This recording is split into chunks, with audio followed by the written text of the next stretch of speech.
এ গলাটা কেমন চেনা চেনা লাগছে জানো? এ বাবা, নাম দিবি না? ও তুই, এই তো আসার সময় হলো। কটা বাজে এখন? মা সব রান্নাঘরে রেখে দিয়েছে। কি রে, এত বক বক করছিস কেন? ঘুমো না। আচ্ছা, দরজায় তো তালা দেওয়া, তুই আসলি কি করে? এইভাবে।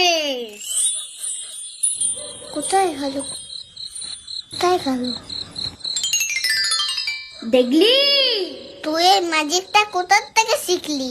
আমাকে শিখিয়ে দিবি? আমার গুরুদেব আছে না, গুরুদেব, সে আমাকে শিখিয়ে দিয়েছে। তাহলে আমাকেও গুরুদেবের কাছে নিয়ে চল। আমার গুরুদেব আবার যাকে তাকে ম্যাজিক শেখায় না। তাহলে তুই শিখিয়ে দে, 4টে আম দেবো খুনি। না না, এসব আমার আমটাম লাগবে না।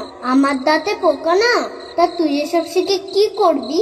আরে তুই বুঝতে পারছিস না, মা যখন হাতা নিয়ে আসবে